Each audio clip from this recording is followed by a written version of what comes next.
welcome to the Feeling Good podcast, where you can learn powerful techniques to change the way you feel. I am your host, Rhonda Borowski, and joining me here in the Murrieta studio is Dr. David Burns. Dr. David Burns is a pioneer in the development of cognitive behavioral therapy and the creator of the new team therapy. He is the author of Feeling Good, which has sold over 5 million copies in the United States and has been translated into over 30 languages. David is currently an emeritus adjunct professor of clinical psychiatry at Stanford University School of Medicine. Rhonda. I never know what's going to pop out on a particular podcast recording. That's so funny. I love that. And hello, David, and welcome listeners to episode 217. And today is the Monday right before the American holiday of Thanksgiving. So David and I want to wish everybody a happy Thanksgiving. I know under COVID, it'll be different circumstances than previous years, but we wish everybody a happy holiday. Yes, happy Thanksgiving, everyone. This is my favorite Thanksgiving. I mean, my favorite holiday of the year. Of course, today it's still several weeks from Thanksgiving on our calendar because we're recording ahead of time. But I love Thanksgiving because it brings the family together in a warm, loving, peaceful way without the commercialism of the Christmas and Hanukkah holidays, which have kind of, I don't enjoy that gift giving and gift getting and that pressure. There's some simple, loving peacefulness and joy about Thanksgiving. I've always felt that way, and a lot of good eating too on Thanksgiving. Yeah, a lot of really yummy food. Well, today we're going to do another Ask David, and you have some really great questions that listeners have sent to you. And I thought I would first start off, though, with some endorsements that people have written, one a short one and one a little longer one. And Mariana wrote you, I don't know why, but Dr. Burns' opening greeting to Rhonda always cracks me up. It never gets old.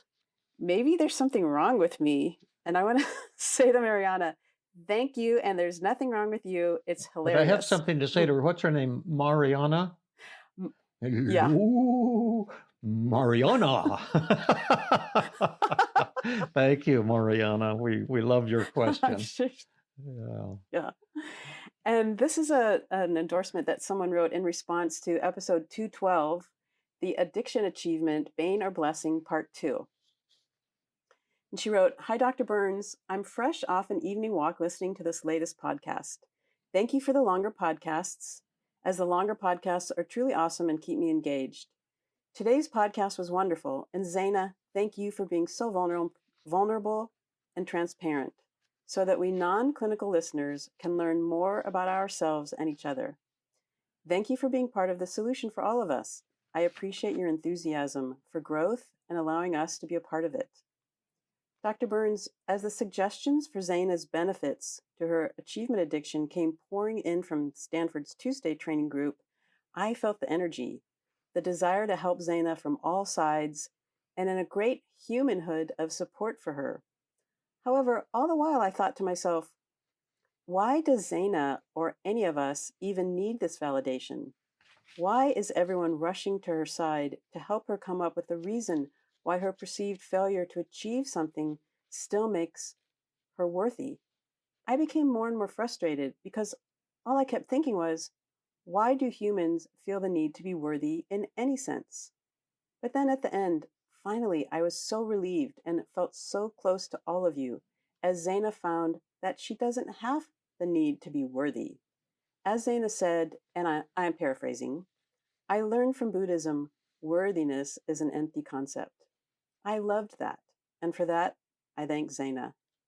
Dr. Burns, when you mentioned that some human, I'm going to skip that part. Worthiness, as Zaina so beautifully put, is an abstract, and one that is, as you so beautifully put, an abstract that is dangerous, volatile, and deadly.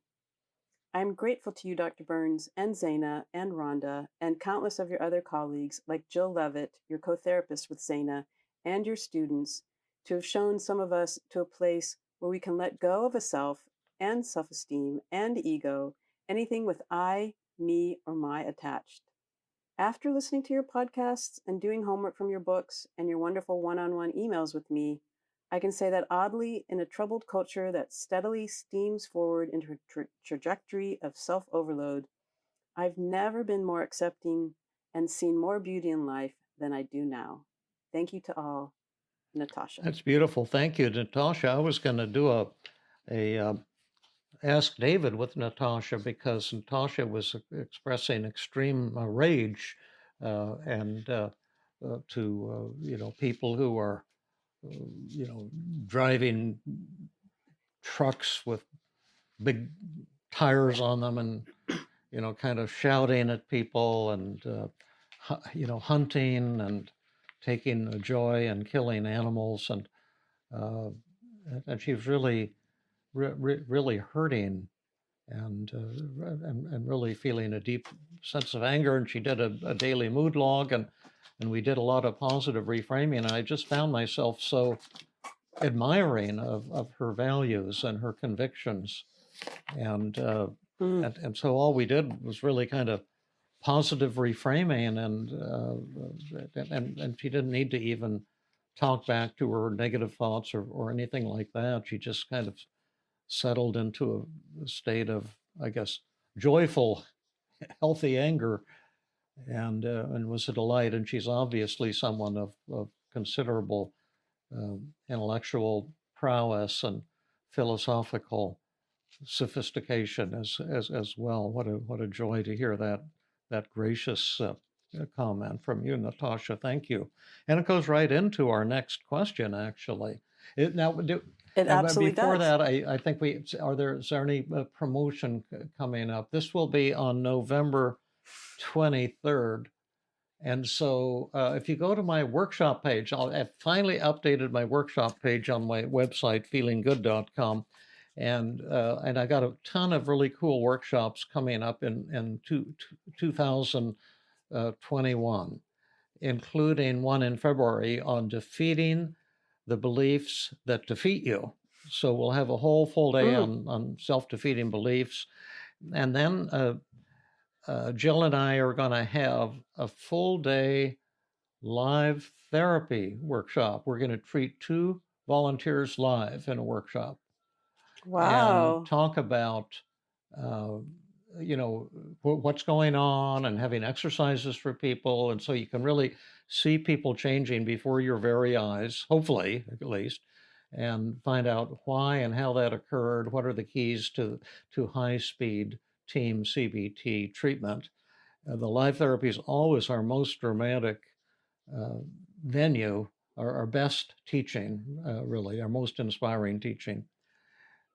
How will you pick the patients for that workshop? Probably have a few people contact us ahead of time, send partially fulfilled daily mood logs, so we can maybe have 3 or 4 volunteers and get a couple people who we think are going to work. Like since it'll be on depression and anxiety, if someone has a relationship problem, it wouldn't be suitable, or if someone seems suicidal or something like that, that would be demoralizing for a Right. group. But so many mental health professionals feel insecure and feeling like I'm not as good as I should be, and a lot of mental health professionals have been working on these issues their whole lives without any real breakthroughs yet. I think we would have many suitable people who will volunteer. And then I'm also doing some more up in Canada. I haven't been in Canada for a while, so Jack Hiroshi is inviting me back. So for the Canadian friends, I'll be doing a workshop on team therapy, a full day workshop, how it works. I'll do a repeat of something we did on podcasts, the cognitive distortion toolkit. I'm going to do a full one up there in Canada on that topic. And then also, you're actually going to go to Canada to teach? I'm going through the airwaves, which makes it especially delightful because I don't have to go to airports anymore. So that's why I like virtual teaching for that reason. I got so tired of travel in airports. Someone said, "Oh, don't you love to travel? You go all over the United States and Canada." And the answer to that is no. I hate it. Let's be clear. I hate it. No. I'm on vacation right here talking to Rhonda, my kitty, Miss Misty, is around the corner someplace and probably come in and meow and rub up against me and try to persuade me to give her some cat candy. And last night she rolled over on her back and put her legs and arms up like this and let me start Uh-huh. petting her tummy. And she's Oh, just that's really cool. starting to trust me more than before. Nice. And she just started purring real loud when I was petting her tummy. And then she started squeaking. And that's just the best when she squeaks. I don't think I've ever heard a cat Yeah, squeak. What do they it's sound like? kind of like just a little squeaky thing of joy type of thing, and it's How kind of like a fun. high pitched snoring or something. It's hard to explain, but it's Nice. yeah, it's really really nice. And so, if any of you too haven't had a chance yet to take a look at my new book, Feeling Great, you can order it on right now. Not only it should be now that it's November, it should be available. Not only is it available on Amazon and hardbound, and you should be able to get it all over the world, but it's also the ebook, the so-called Kindle version has been out, and also Wow. the Audible should be available in November by this time. Oh, that's And fantastic. the good Wow. news is it's been competing head to head with Feeling Good, and they're taking turns almost every other day for the number 1 and 2 positions on the Amazon bestseller list. And so Wow. this will, can I sound braggy? Yeah, but that would be Please no do. different, David. But the No. Feeling Good and the Feeling Good and Feeling Great, the 2 new books, have been typically occupying 3 and sometimes 4 of the top 5 bestseller list positions on Wow. Amazon. So that's really gratifying. And I have to thank all of you for supporting me, and for many of you have bought the books and bought more and given them as gifts for friends and recommended to your friends. So I sure do appreciate that. And some have given some fantastic reviews and endorsements too, which have just blown me away. Well, let's get to work. We're gabbing away too much. Well, there's one Okay. other thing that we Oh, were going to yes. announce. Yes, and this is big. This is hugeoid. Yeah. Hugeoid. Well, since we've talked about the Tuesday group so much on the podcast, I understand you're getting a lot of requests from people around the world to join the Tuesday group. But we don't want it. You don't want it to be so big that it's impossible to manage and people don't have time to learn or practice. So I right? said, and I just got this idea with the group that I'm working on, the Feeling Great app. And by the way, if you want to be a Feeling Great app beta tester, go to feelinggood.com/app. Just feelinggood.com/app, and you can sign up there to be a beta tester for our Feeling Great app. But we got the idea that we're getting so much demand from around the world, and I'm turning people away for a Tuesday group because I don't want to get too big. So we thought, well, we've got other really great other teachers. Why not start another Tuesday group, but on a different night? Well, like we'll have a Monday group and send some of our top teachers over to the Monday group and begin to open up slots for people from around the world. Now, this will be still for mental health professionals. We might get, in fact, I think we will be getting workshops and things for the general public before too long. But this is our next step. And we got this really awesome, gorgeous young lady, so totally brilliant, to head it up. And she's going to bring in many of her colleagues to help co-teach that. Who is that? I can't remember. Who did we come up with, Rhonda? I think that would be Rhonda. me. And this is exciting. And we've got at least 2 or 3 or 4 super teachers. We don't know exactly which ones are going to be yet, but who will be joining you. And initially, this will be for therapists, and you'll have highest priority if you're thinking of starting a Feeling Good or Feeling Great treatment center in your own country, in England and Switzerland and Nairobi or whatever, wherever you are. So if you've been wanting to get in, and this is free too, just like the Tuesday group, you get unlimited free training for the rest of your life if you like, and unlimited free therapy, just like what the people in the Tuesday group get. And so contact Rhonda right away if you'd like to join this new Monday feeling good or feeling great training group. And it'll be for 2 hours, just like the Tuesday group, the Stanford Tuesday group, and it'll be on the same format with homework. You'll have to do homework. You'll have to read my psychotherapy ebook. You'll have to do exercises. You'll have to be using the brief mood survey with your patients, measuring things, being accountable. Um, and where should they contact you, Rhonda, if they're interested in joining this exciting new adventure? My email is Rhonda at, and this is all one word, Rhonda at feelinggreattherapycenter.com. Rhonda at feelinggreattherapycenter, one word.com. Yes. Great. Right. We'll see what happens. And if that one works, we may keep expanding because exciting things are happening and new opportunities are opening up for people.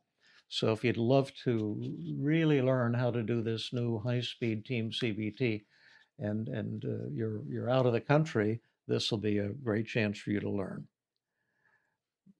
Sweet. Now we're going to do some Ask Davids. We've got probably enough for 2 Ask Davids and some cool questions. So why don't we dive in? Yeah. Well, piggybacking on what Natasha wrote, Kevin asked, why are the concepts of worthwhileness and worthlessness so important to people and their emotional health? Hi, David. I have a quick question about the concept of being a worthwhile human being. Suppose a person believes they are unconditionally worthwhile. What are the implications of this? Why are the concepts of worthwhileness and worthlessness so important to people and their emotional health? If I think that worthwhileness and worthlessness are meaningless concepts, so what? What's the point? What do I gain? Right. Go ahead. And then he has a follow-up question about self-acceptance. Let's do the first ones first. This first. Okay. Thanks, Kevin. Thanks for your kind comments too. I would say, see, my focus has been on the treatment of depression and as well as anxiety disorders and relationship problems. But I would say probably 100% of people who are depressed think that they're worthless or inferior or not as good as they should be. And when you give yourself these messages that you're a worthless human being, it causes tremendous pain. And the goal of therapy, as I see it, is not to become a worthwhile human being, but it's to see that the concept of worthwhileness or worthlessness as a human being are nonsensical concepts. And in my new book, Feeling Great, there's quite a few chapters on this topic, as well as the 4 great deaths of the self. That in those chapters, I try to make you see that specific things about you can be judged as less worthwhile or more worthwhile. Like I'm a slow runner. I used to be average, but I'm way below average now. But I get out every other day. I should get out every day, but I get out at least every other day, and I do my slogging. And most people speed past me, but I just do what I have to do. I've never enjoyed running. I just do it because it's good for your health, I guess. But it doesn't make me less worthwhile as a human being because I don't run as fast as I used to. You know, you can judge specific things about a person. How good is, I used to play table tennis and, you know, I could beat most people. And does that make me more worthwhile? And then I met an 11-year-old boy who beat me 21-0, 5 games in a row. did that make me less worthwhile than him? It's you can't measure the worth of a human being. You can only measure specific things we do. But the Calvinist work ethic, which is the basis of Western civilization, kind of took this one step further and said, you are what you do. So if you do good works, you're a good person. If you do great works, you're a great person. And if you don't do much at all, you're a bad person or a worthless person. And people take that literally. And so when people are depressed, they're saying, I'm not as pretty as I should be, or as other people, or I'm not as handsome, or I'm not as athletic, or I'm not as intelligent, I'm not successful, or there's nothing special about me, so I'm just inferior. And these thoughts cause tremendous pain and often cause death. I've known of people who have said, I'm not worthwhile because I'm not earning enough money. And this was years ago. And uh, this fellow was an options trader or something like that. And I said, how much you're earning? He says, like $35,000 a year, which in those days, this was back in the 1970s, was pretty okay. And I said, well, how much would you have to earn to be a worthwhile human being, a worthwhile man? He said, oh, I'd have to be earning 70,000 a year. And I said, so then if you're not earning 70,000, then you tell me you're worthwhile, you're worthless then. He says, that's right. And I said, so then what would that mean to you if you're worthless? And he'd say, I'll tell you what it means to me. I plan to kill myself. And it's just a tremendous pain that seems so real to people. And helping people see that this thought that you're worthless is not a valid thought. It's distorted. It's overgeneralization. It's all or nothing thinking. It's self-blame. It's a hidden should statement. And helping people find the freedom from that kind of mental tyranny, that's one of the goals of my life. And a lot of my life has been dedicated to helping people let go of the idea that you're worthless or that you're inferior, as well as to let go of the idea that you could somehow become special or become superior. But I used to think like that myself, and it put me on like a roller coaster, because when I thought I was doing good work or great work, I felt, wow, I'm going to be, I am special. I'm going to be special. I'm great. I got kind of heady and euphoric, and that motivated me to work very hard. But then when I failed or fell short, I felt tremendous shame, and it was very, very painful. And my goal for myself personally and for my patients is to get off of that merry-go-round and enjoy life. Like it's fun to meet with you, Rhonda. You always bring such joy, such optimism, such laughter, and we haven't been offered any awards or anything. We have a lot of followers now, but we're not like having millions listen to us every week, or like these people who are on national television or something like that. But it's fun. What we're doing is fun, and people kind of enjoy it. We enjoy our fans. Yeah. Well, can I ask you a follow-up question? You want to have you said the freedom of the mental tyranny and of these thoughts, and so people stop having the concepts, or understand that the concepts of worthlessness and worthwhileness are nonsensical concepts. But on the other hand, you are a person who have accomplished a lot. You've written, I don't know, 6 or 7 books. You've created a new type of therapy structure and model. So it's kind of easy for you to say you don't care about being worthwhile, because you really are worthwhile. You're saying I'm worthwhile because of what I've accomplished? Well, if someone is going to say, I need I need to accomplish certain things to be worthwhile, and I need to write a book, or I need to get an article, published in a peer-reviewed journal, or I need to do XYZ, you have done those things. You're well published in professional journals and these books for the general public, and we have the podcast and the Tuesday group, and you're not only that, but you're very well beloved just because of who you are as a person. Right. So it could be easy to say, well, it's easy for David to say that he's giving up these concepts of worthlessness and worthwhileness because you have accomplished so much and you are so worthwhile. You've added so much to the world. Yeah. Well, the if you're trying to become worthwhile, it will add to your drive. And some of what I've accomplished is because I used to have those values. So I would say that's correct. I would say as I've given up those concepts, I've become more productive than before. Mm. And I Hmm. find that I love to be with people, and I take great joy out of close relationships with you, with the people in our Tuesday group, with Jill, with the people who used to go on the Sunday hikes.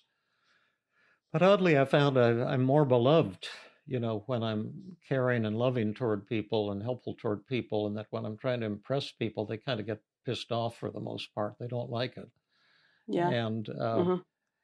and it get So that drive to accomplish things in order to fulfill the idea of worthwhileness, did that make you, if that was happening, did that make you a less fun person to be around or Yeah, I less, would say so, you probably, know? yeah. Because I was just kind of Hmm. into myself and doing my own thing and didn't have that much time for people really. Hmm. It was all, working long hours. I'm still working long hours. I'm being more productive than at any time in my life, but it's just because of enjoying what I'm doing.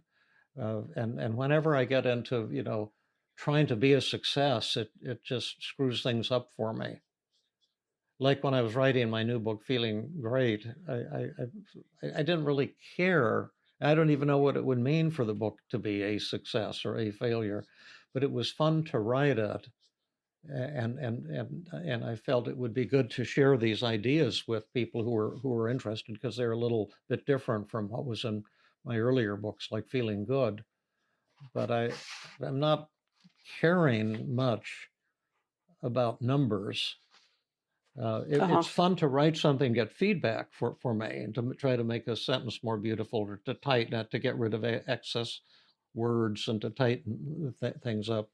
It's like when I was in medical school, I used to write poetry, and I even published a few poems here and there. But I would do like 100 drafts of a poem or more, and if I could just get someone to read it and say, oh, I don't like this, or this turns me off, or this is good, I don't like it, then I would modify it. It was just such a fun process. And, Oh, neat. but I don't know, Well, it's that hard kind to of get it's hard to get this idea across because people think that they have a self that can be judged, that can be better than right. or less than. And I would say three-quarters of the things I've created as a mental health professional, as a therapist, have been directed to techniques to help people let go of that concept. Yeah. Because tell me if I'm getting this right, that when you get rid of the concepts of worthlessness or worthwhileness, you do things because, you find Yeah, joy in them, or because you want to help someone, or because your motives are more kind of sincere or altruistic. yeah, that's right. You kind of get into the moment and living your life rather than to prove something or to be something. You get into doing rather than being. You might Hmm. say. Yeah.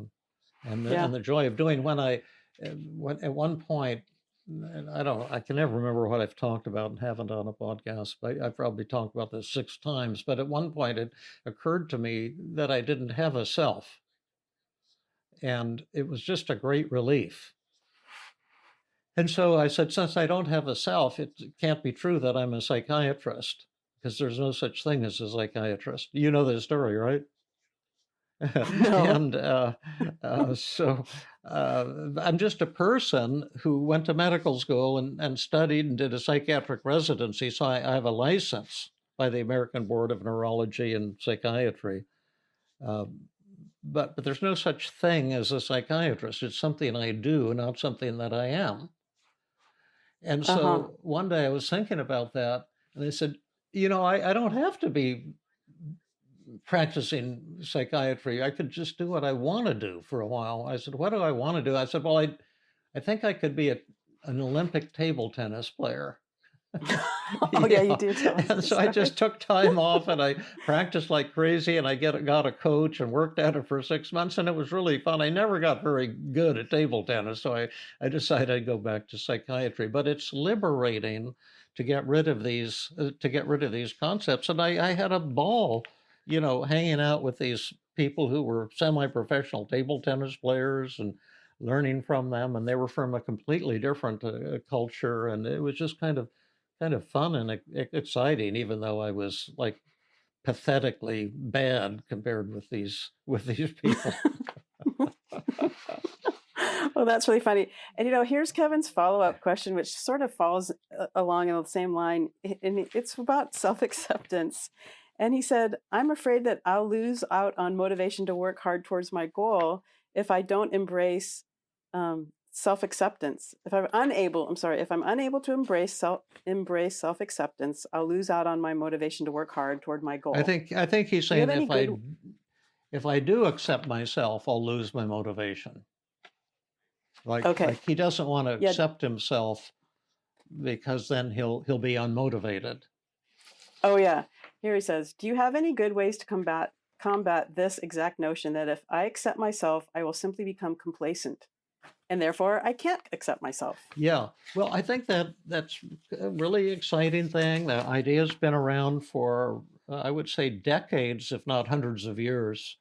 That somehow we lose motivation if we were accepting ourselves. And then again, the Buddha said that self-acceptance is the greatest change a human being can make and is the meaning of enlightenment. And actually, it wasn't Buddha who said it was me who said that. But to me, it just been kind of a myth. But you don't have to accept yourself. You can make what are the advantages and disadvantages of you know self-acceptance, unconditional self-acceptance, and what are the advantages and disadvantages of thinking my worthwhileness is going to be based on my achievements. And you can make two lists and see, you can set it up any way you want. I just tell you in my that is true, that if you think you've got to be something special to be worthwhile, you've got to accomplish great things to be worthwhile, it might drive you to tremendous accomplishments. uh, so I wouldn't deny that at all. And maybe you don't want to change. Maybe you don't want to accept yourself. All I can say in my own experience is that acceptance has made me vastly more effective, and I've accomplished vastly more on many levels Mm-hmm. than when I was slavishly. I remember one weekend I read 5,000 scientific articles on brain serotonin What? metabolism.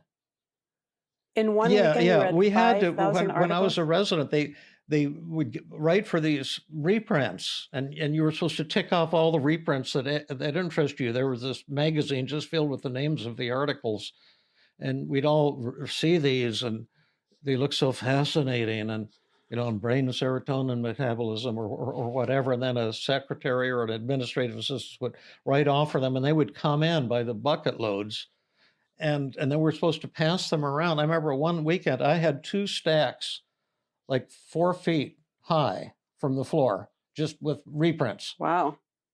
And I just stood there Wow. one weekend just reading all of them, trying to get caught up or achieve something or something like that. It was just and I used to smoke cigars too. So I was puffing in this small office, puffing on cigars, just reading these things as fast as possible. It was really a crappy way to spend a weekend. And all the You're articles were terrible. terribly boring, and most of them weren't really terribly valid anyway.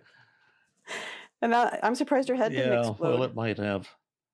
It might have, but I don't know. I just think that's kind of a myth. But certainly, a lot of us are fear driven, and if fear drives you to succeed a great deal and so forth, then go for it. My goal is more to help people with something they want help with. Well, let me tell you that with these emails with Kevin, and I love you, Kevin, and your questions were great, and your comments were kind.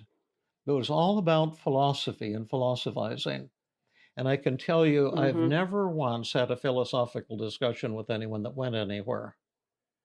And it's Mm. all in helping people at a practical moment in your life.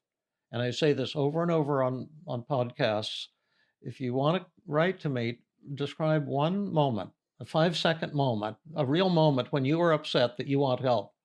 Because when I help you turn around that one moment, you will not only suddenly feel great, but you will understand the solutions to all the problems of philosophy. But Right. discussions of philosophy, you'll never understand those solutions on that abstract level.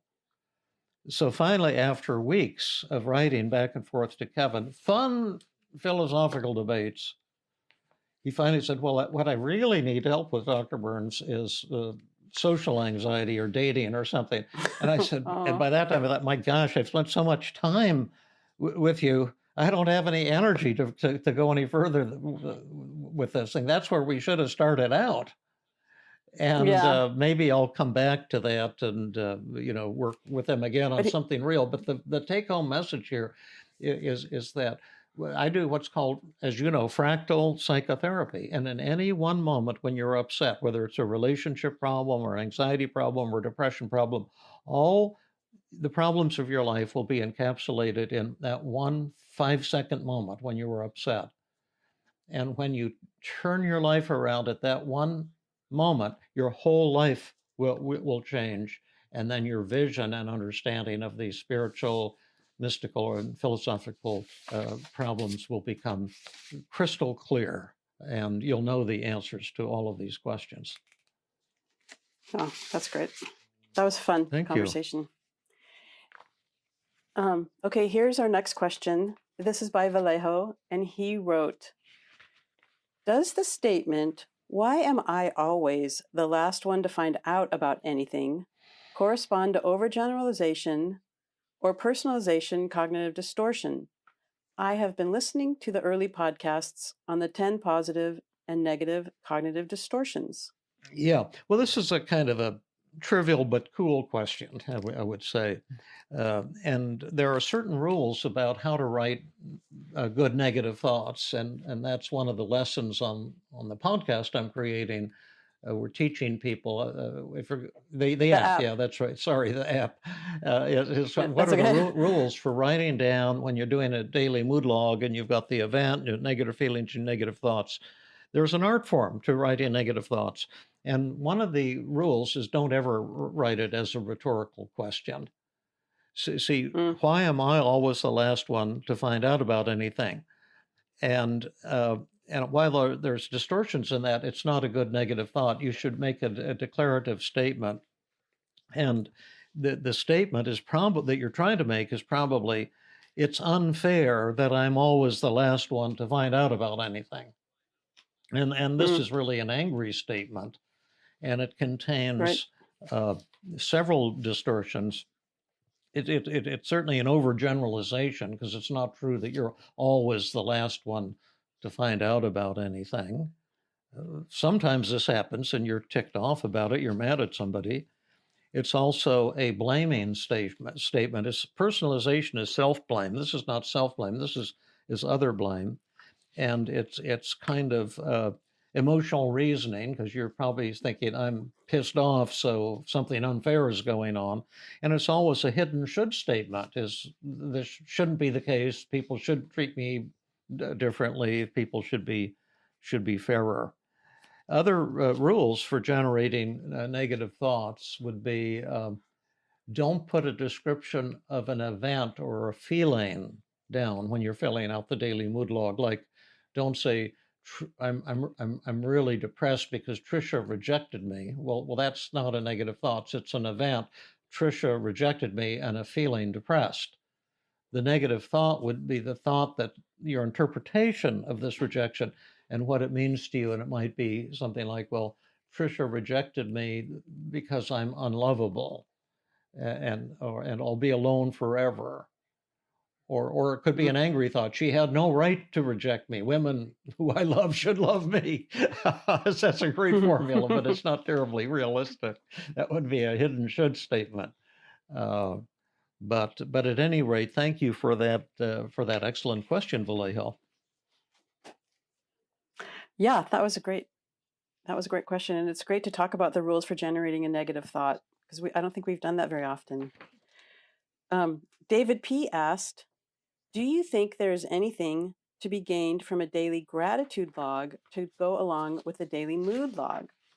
I'm a big fan of your work, Dr. Burns, and I've now finished your book, Feeling Great, and I loved it. I know you approach depression from a clinical background, but do you think there is anything to be gained from a daily gratitude log to go along with a daily mood log? It seems like my negative thoughts are automatic, and I have to work to counter them. Maybe if I have to force myself to think of a few things I'm really grateful for in my life, instead of only focusing on countering the negative automatic thoughts, would that be beneficial? Also, is there a role for altruistic volunteering in alleviating depression? Thank you, Well, David thank you P. for your kind words there, David P. And in general, anything that you like doing, anything that works for you is strongly recommended. And as far as doing volunteer work, I do a lot of volunteer teaching, and I also treat therapists and students for free. And I enjoy doing outreach volunteer things a great deal. Uh, and I often feel incredible gratitude for a lot of things and people and animals like our cat. I'm also feel grateful for the deer in our front yard, and we keep fresh water out for them in our fountain so they come and drink and so forth. But as far as my therapeutic techniques, I don't ever use non-specific stuff.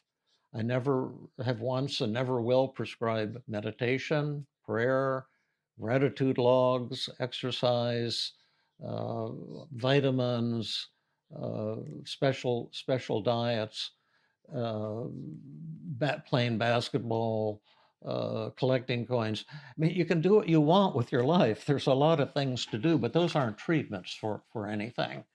From my way of thinking, treatment is a specific technique that will crush a certain kind of negative thought, like the technique worst, best, average that we talked about in a podcast is really a great specific technique for thoughts that have all or nothing thinking or overgeneralization, especially labeling. When I work with somebody, I try. I can't always get there, but my goal is to have somebody recover completely in one session, 1 2 hour session, followed by relapse prevention training. And I can't always bring that about, but I can usually bring that about. Uh, After that session, the practice is necessary, but it should be specific practice, writing down your negative thoughts, identifying the distortions in them, and practice crushing them with the techniques that work for you. Above and beyond that, if you want to do daily exercise, you might become a great runner. You could compete in marathon. I did a couple half marathons. I never enjoyed running once, but I went through the motions. I thought if I run enough and long enough, something good's going to happen. They talk about this runner's high. I never once had it, but you can do all kinds of things with your life, but just because you like something, that doesn't mean it's a treatment. But if you find that something helps you with your mood, if you like exercise and it helps your mood, some people report that, well, then go for it. Or if you like a gratitude log and noticing beautiful things around you and get kind of high from that, that could be that could be a fun thing. Uh, but therapy, I see, is like learning to play the piano or learning to improve your tennis game by going to a coach. And you need to practice the keys on a piano. It should probably be clear to you that a gratitude log will not improve your piano playing. Do you see what I mean? Right. It's just a non-specific thing you're doing, and overcoming your negative thoughts or learning to relate better to people with the 5 secrets of effective communication. Meditation will never ever help you with that, because that's a high powered skill, like playing the piano, that requires disciplined exercises to learn the disarming technique, the thought and feeling empathy, and the rest of them, and also the motivation to want to have more love in your life instead of more conflict in your life.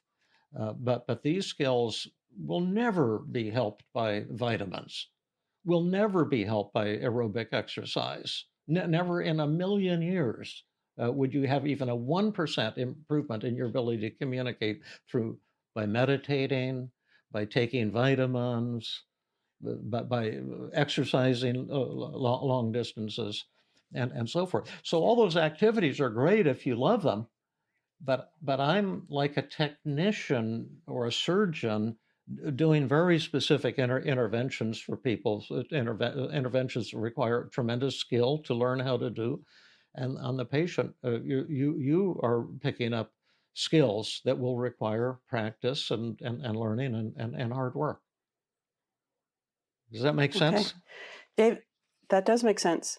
Do you think creating a gratitude log helps somebody create positive thoughts that would help them and eventually challenge their negative No. thoughts?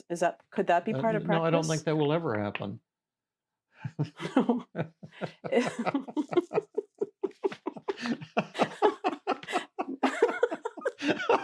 I'm sorry.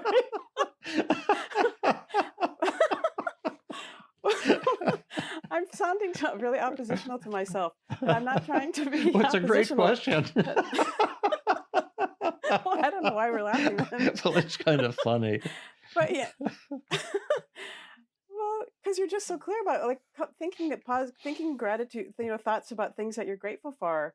And then if you're doing a daily mood log and you're eventually doing a positive reframe or eventually doing an externalization of voices, then you have this practice of positive gratitude that you can pull from to help you. My favorite comic, I'm just pulling my from favorite straws. comic in the whole world was Dom Jolly from London. You know about him? Uh-huh. He was a genius, and he had this program for just, I think, 2 years or maybe 3 years. It was a hit in London. Then he retired for some reason, but he would just go around London doing bizarre things, kind of like our shame attacking exercises, making a fool of himself, and they'd be having hidden cameras filming this, and it was really, really funny. Now I don't remember what we were talking about, so I don't know how this links in. What were we talking about? We were talking about using the practice of a gratitude log to help you eventually, in like externalization of voices, talking. Oh yeah. So you can get some of these skits on YouTube and just put Trigger Happy TV. That was the name of the show, and you can find the skits on YouTube. But don't do the American version of the show because it's totally sucked. But the British version was like masterpieces, these skits. And so in one of them, just to give you an example of it from a maybe humorous or perhaps irritating perspective, he's in this gymnasium, like a local Y or something, and there's all these people sitting in the lotus position, and he's the kind of a guru, and he's saying, think love and peace. You're at one with the universe. Om. Make you put your fingers in the lotus position, and he's like this, profoundly inspirational coach, and they're all breathe deeply, let the air out as you become one with the universe and one with others, and in peace and love. And then you hear this commotion in the hallway. And so he quietly stands up in his very dignified way, and he walks out of the gymnasium and goes into the hallway, and he starts shouting, "Shut the F up! We're having a goddamn meditation class. Get the F out of here!" And then he walks back in and sits down and says, "Om." You're breathing in and out. And it's, to me, it's just hilarious. And the moral should be obvious, but all the meditation in the world isn't going to help you relate to other people. You have to have something directed on at that domain. So I'm sure half my listeners hate me by now. So let's go on to another question. I know. Well, we've been on the podcast about 50 minutes. So should we close now, or do you one more question? Let's see. It's your call. We've been talking a long time. Should we quit at this point? We've only done 3 questions. Yeah. Okay, well, let's do one more We'll question, make it because a the next quickie question is a one. really great one. Okay, I don't know if this will be a quickie one, though. Harvey asked, I don't see how positive reframing actually contributes to therapy. Dr. Burns, thank you for the great podcast. I was particularly impressed by and related to the idea of beating up on yourself. I think it's so easy to fall into that trap. My question is that I don't see how the positive reframing aspect of team therapy actually contributes to the therapy. For example, I guess you were working with someone, Neil Neil. Once Satin. you did the reframing, You remember what number that was? Neil Satin. No, I can look it up. Yeah. Once you did the reframing with Neil Satin, you didn't seem to go back to it. So why is that a necessary thing to do? I understand that the positive side of negative thoughts could cause resistance to give up the negative thoughts, but that didn't seem to be dealt with. Thank you so much for these podcasts. I've just started to read Feeling Great. Maybe you go into positive reframing aspects and benefits more in Feeling Great. Well, yeah, Feeling Great is all about that, but I'll answer your question because I thought it was a good pickup there. I recall.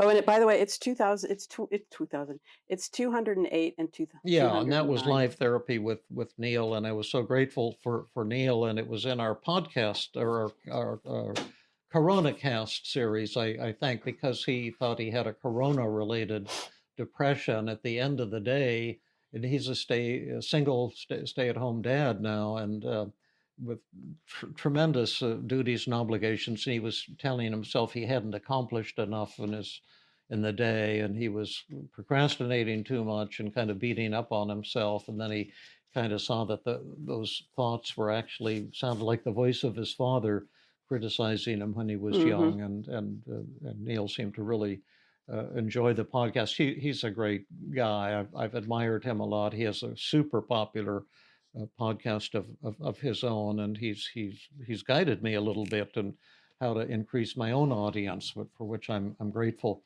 But I think that the positive reframing that Neil and I did, although it was a very successful session and all his negative thoughts went to zero, probably in that session the positive reframing wasn't terribly effective, and other things we did were effective. Why do you think that? I don't think that's well, true. Maybe not. Yeah. Did you like the positive reframing we did in that? Yeah, it was really okay. Powerful. Well, there's beauty's in the eye of the beholder. I think that Neil found other things really powerful and didn't resonate quite so much, or think that was real breakthrough stuff, the positive reframing. But like any technique, sometimes the technique will be helpful for someone and sometimes it won't. And positive reframing is usually very helpful for people, but it doesn't have to be 100% of the time. And when a technique doesn't work for somebody, oh well, we got over 100 other techniques, so one way or another we'll get the job done. But I think Neil and I agreed with you, Harvey, that maybe wasn't for us the highlight of the session either. But Rhonda loved it, and so I guess I'm loving it a little more now too. I did love it. But why does positive reframing help? And I just have a list of 5 things I'll read, and then we'll end this question and let people get on to the rest of their day. But one thing in positive reframing, when you see that your negative feelings like depression, anger, self-hatred, anxiety, shame, guilt, loneliness, whatever, when you see that these negative feelings are actually the expressions of your core values and what's most beautiful and awesome about you, rather than expressions of your defects, This reduces feelings of shame. So there's a good chance you'll feel better right away, because you see, society teaches us that your depression is due to some chemical imbalance in your brain, or a personality defect, or a mental disorder, according to the Diagnostic and Statistical Manual of the American Psychiatric Association. Oh my gosh, I just thought I was shy. Now I've learned I have social anxiety disorder, a brain disorder. Oh my God, this is terrible. And so those formulations create shame. And when you see that these insecurities actually come from the most beautiful part of you, it reduces that shame. So a lot of people feel better right away. That's number one. Number two, when we do positive reframing, you don't have to shoot for perfection or complete recovery, but we're really just looking for a reduction in your negative feelings. Like, is you're 80% depressed today. How much depression would you want to have at the end of the session, so we could still maintain all those beautiful things that your depression says about you, without dialing the depression down to zero, because then a lot of those positives are going to go down the drain too. And so then the patient could say, oh, well, I think 20% would be good on the depression scale. And now you're not shooting for no depression, just an improvement in depression. And that takes a lot of the pressure off. And also, we're kind of making a deal with your subconscious mind, with your resistance, saying, well, reduce it to this level, but no further. And of course, the paradox is, once the person starts improving, their goals change, and often they do bring it all the way to zero, or on rare occasion, even below zero. They go into a state of euphoria. But that the goal of reducing negative feelings rather than making them disappear entirely kind of makes sense to people, and helps all of us relax a little bit. And as a result, your resistance to change will diminish, and it puts the patient in control. So the therapist isn't trying to sell you on something. You decide how much improvement you'd like to have today. Selling, and most therapists are subtly selling. The psychodynamic therapists, what are they selling, Rhonda? They're selling, the psychodynamic therapists are selling and analyzing their childhood Yeah, ad and what nauseum. are EMDR therapists selling? The elimination of the relief of trauma Right, but what they're symptoms. selling is eye jiggling. Okay, let's Well, not talk about moving your that. eyes back and forth while fantasizing some trauma. That's what they're selling. That's their product. That's their claim to fame. And then what are the ACT? And we're going to have Stephen Hayes, the creator of ACT, soon. He's a really nice guy too. And Jill's going to be here too, so we'll have a good Yeah, thing. that'll be But awesome. what are ACT therapists selling? I don't know enough about it to say accepting Yeah, well, yourself, they're selling being ACT, compassionate toward yourself. some Uh-huh. package, acceptance and commitment therapy. They're selling that to people. And Uh-huh. every school of therapy is trying to sell something to people. And then what happens when you try to sell to people? Well, some people will buy it and Yeah, some a people won't. lot of people will And resist. And so when we're doing assessment of resistance and positive reframing, we're not trying to sell anything at all. We're sitting with open hands, and it right. creates a completely different climate for psychotherapy. And and the main thing is, you suddenly see the very real benefits of many of your negative thoughts and feelings. So you no longer feel so broken and defective. And those are some of the reasons. We're still working on this list of why positive reframing is such a remarkably powerful tool. And I'm not sure we yet understand it 100%. Uh, but it's undeniable that it's amazingly helpful for most individuals, especially people with feelings of depression and anxiety, who feel broken and flawed and defective. Yeah, that's beautiful. So And I understand that I got in your way when Harvey said his comment about positive reframing, and you were disarming him and finding truth in what he's saying. And I wasn't doing that. So I want to commend you for doing that. Okay. I can't remember which one.